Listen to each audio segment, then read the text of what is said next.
The neon lights flicker to life as dusk settles over Shinjuku.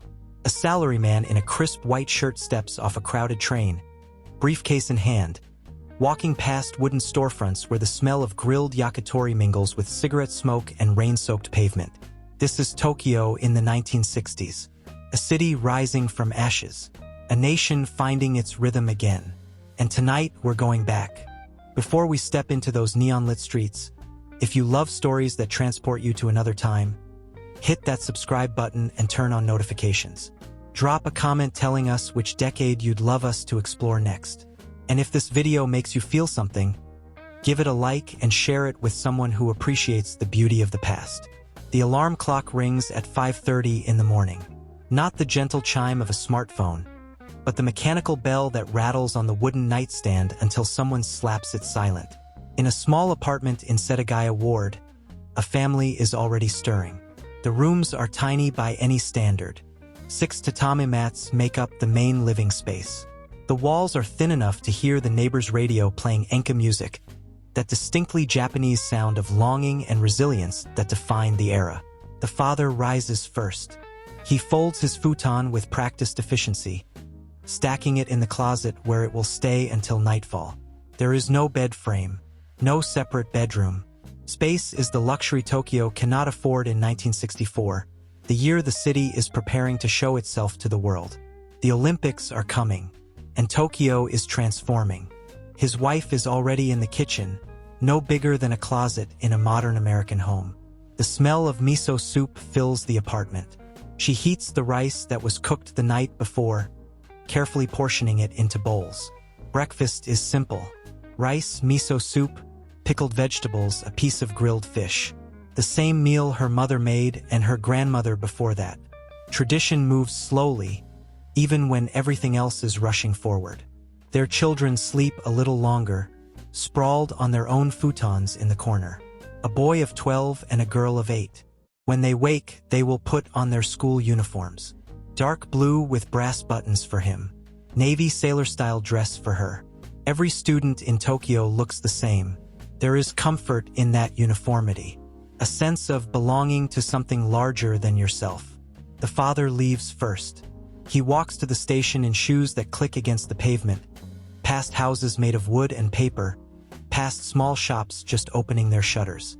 The morning air smells like damp earth and cooking oil. Tokyo in the 1960s is not yet the concrete jungle it will become. There are still open spaces. Still small gardens tucked between buildings. Still a slowness that will soon vanish. The train platform is already crowded. Salarymen in identical dark suits line up with military precision. They read newspapers folded into perfect rectangles, absorbing every word as the train approaches.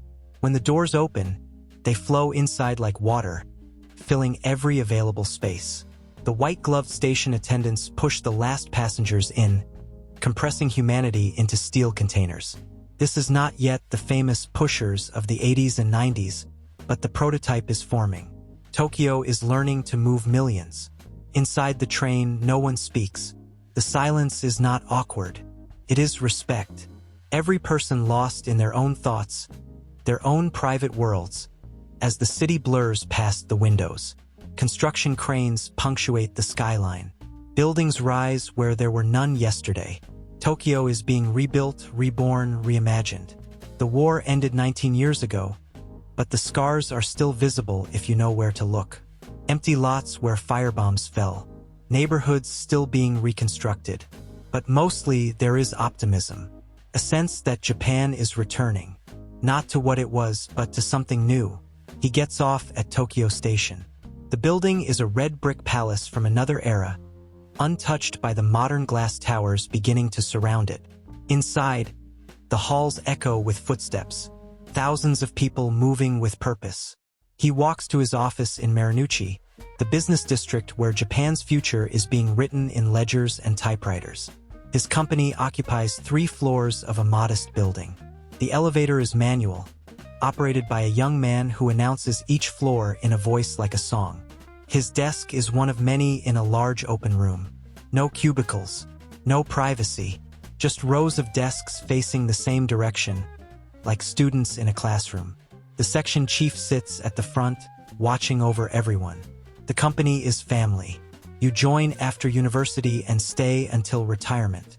Loyalty is not negotiated. It is assumed. In return, the company takes care of you, provides stability, a sense of purpose. The work is meticulous. Carbon copies of every document. Calculations done by hand or with mechanical adding machines that clack and ding. Computers are science fiction, something Americans are experimenting with. Here, human precision is trusted more than any machine. Mistakes are rare because mistakes bring shame. Not just to you, but to everyone around you. So you check your work twice, 3 times. You stay late to ensure perfection. Lunch is eaten quickly. Many bring bento boxes from home, carefully prepared by wives who wake even earlier to pack rice, pickled plum, a bit of egg, some vegetables. Others go to the small restaurants nearby, where set meals are served with efficiency. Tonkatsu with shredded cabbage. Curry rice that is somehow both Japanese and foreign. Soba noodles slurped at standing counters where you eat and leave in 5 minutes. There is no lingering. Time is productivity. But after work, time changes shape. The same man who spent 10 hours at a desk becomes someone else. He stops at a small izakaya, a drinking place barely wider than a hallway, where the mama-san greets him by name. She knows his drink. Beer first, always beer, poured with 2 hands in a gesture of respect. Then sake as the night deepens. The other regulars nod. Some are colleagues. Others are strangers who have shared the same wooden counter for years without ever exchanging names. They talk about baseball. The Yomiuri Giants are always winning.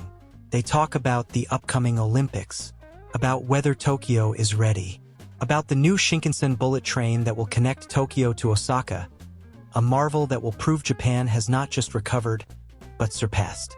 There is pride in their voices, but also exhaustion. The miracle everyone talks about was built by men like him, working 12-hour days, sacrificing time with children who grow up while they are at the office. Meanwhile, back in Setagaya, life follows its own rhythm. The children return from school and immediately change out of their uniforms. They do their homework at the low table, kneeling on cushions because chairs are too Western, too expensive, too unnecessary. The television is on, a small black and white box that the family saved for months to buy. It shows sumo wrestling, game shows, American westerns dubbed into Japanese where cowboys sound like samurai. The daughter practices piano. The upright sits against the wall, the family's second most expensive possession after the television. She plays scales with the window open, and the sound drifts into the street where other children are playing. Their games are timeless. Tag among the narrow alleys. Jump rope with rhymes sung for generations. Marbles in the dirt. These children have no computers, no phones, no screens beyond that one television. Their entertainment is each other. The boy plays baseball in an empty lot with a bat and ball that have been repaired multiple times. The ball is held together with tape. The bat has a crack down the middle, wrapped in cloth. But none of that matters. They play until it is too dark to see, until mothers call them home for dinner, their voices echoing through the neighborhood like bells marking time. Dinner is the one meal when everyone gathers. The father arrives home around 8, sometimes 9. The smell of home-cooked food erases the day. Tonight, it is nabe, a hot pot that bubbles in the center of the table. Everyone takes from the same pot, cooking vegetables and tofu and thin slices of meat in the broth. It is communal, intimate. The television plays in the background, but mostly they talk. About school, about work, about the neighbor who is moving because the rent increased, about the new subway line that will make the commute easier. After dinner, the father reads the newspaper while the children bathe. The ofuro, the deep soaking tub, is small but sacred. They wash outside the tub first, scrubbing away the day, then sink into water so hot it turns skin pink. It is the one moment of pure relaxation. The one time when the body is allowed to stop. The mother cleans the dishes by hand, standing at a sink no bigger than a bathroom basin. There is no dishwasher, no microwave, no convenience beyond her own 2 hands. But she does not think of it as hardship. This is simply how things are done. She dries each dish and places it in its specific spot. Order is important. Chaos is the enemy. By 10 o'clock, the futons are pulled from the closet again. The children fall asleep quickly, their breath soft in the darkness. The parents lie awake a little longer, listening to the sounds of the city settling. A train in the distance, a dog barking, the wind moving through the narrow streets. Tokyo never fully sleeps, but at night it whispers instead of shouts. On weekends, the city reveals a different face. Families take the train to Ueno Park, where cherry blossoms bloom in spring and crowds gather under the branches, spreading blue tarps and sharing food and sake. In summer, they go to the rivers on the edge of the city, where the water is still clean enough to wade in, where children catch dragonflies in nets and put them in jars with holes punched in the lids. The department stores in Ginza are palaces of desire. Mitsukoshi, Takashimaya, Matsuya. Families dress in their best clothes just to walk through them, even if they buy nothing. The elevator girls in their uniforms and white gloves announce each floor with choreographed precision. The 6th floor is toys. The 7th is home goods. The 8th is the rooftop garden where children ride mechanical horses for 10 yen. The streets of Harajuku are not yet a fashion carnival. They are quiet, residential, lined with trees and small shops selling everyday necessities. Shibuya is just another neighborhood, not the neon explosion it will become. The famous crossing exists, but only a few dozen people use it at a time. There are no giant video screens, no crowds of thousands, just a street where people cross. In Shinjuku, the neon is brighter. This is where the night belongs to those who cannot go home yet.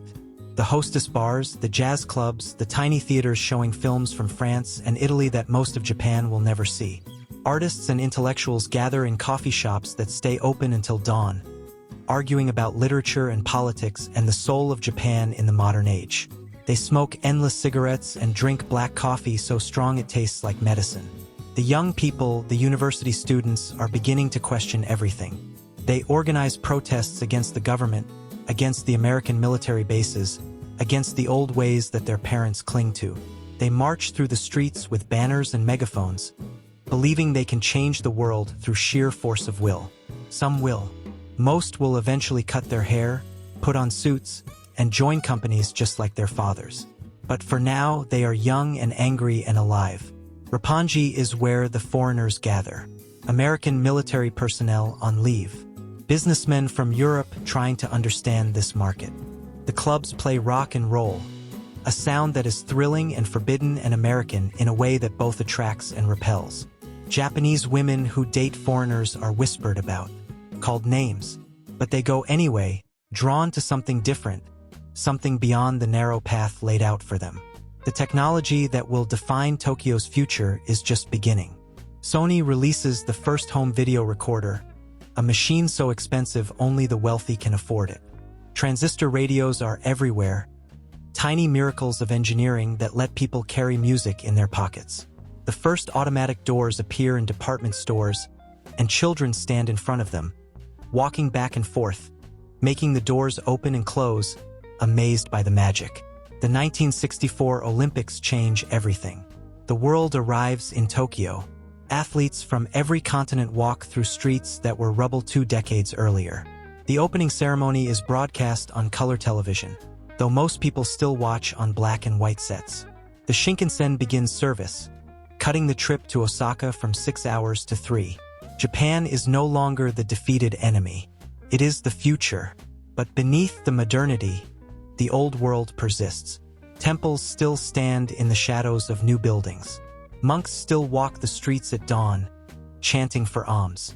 Women still wear kimono on special occasions, the fabric rustling like leaves. The tea ceremony is still practiced. Flower arrangement is still taught. Calligraphy is still considered essential education. Japan is racing toward tomorrow while holding yesterday with both hands. For the children growing up in this Tokyo, the 1960s will become the golden time. The last decade before everything accelerated beyond recognition. They will remember the neighborhood shops that closed when the big supermarkets arrived.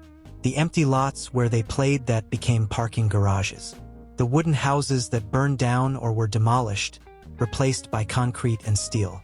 They will remember when you could see Mount Fuji from the city center on clear days. When the air smelled like cooking instead of exhaust. When life moved at a human pace. For the parents, the 1960s are proof that the sacrifice was worth it. That working until exhaustion, that missing their children's childhoods, that bending under the weight of expectation rebuilt a nation. They watch the Olympics on television and feel something they have not felt since before the war. Pride. Not the aggressive nationalism that led to disaster, but a quiet satisfaction that Japan has earned its place again.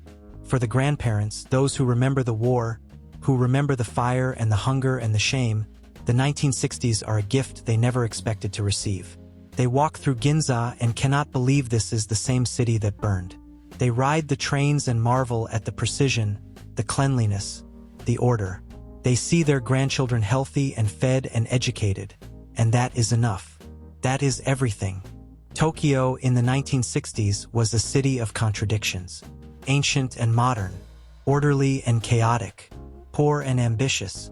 It was a city where people lived in rooms the size of closets but dreamed big enough to fill stadiums. Where salarymen worked themselves to exhaustion to buy televisions and pianos and a better future for children who would never quite understand the cost. It was a city that believed in itself again. That proved a nation could rise from ashes not through war, but through work, through sacrifice, through millions of people doing small things with great precision, every single day. The Tokyo of the 1960s is gone now. Those wooden houses are parking lots. Those small shops are skyscrapers. Those children are grandparents. But something of that time remains. In the way trains still run on time. In the way people still line up with patience. In the way a nation that rebuilt itself once believes it can do it again, no matter what comes. If this video took you back to a Tokyo you never knew but somehow miss, hit that subscribe button and join us as we explore more decades, more cities, more moments that shaped our world. Leave a comment sharing your own memories or your parents' stories of the 1960s. Give this video a like if it moved you, and share it with someone who appreciates the beauty of a time that will never come again. Thank you for traveling back with us. Until next time, keep the memories alive.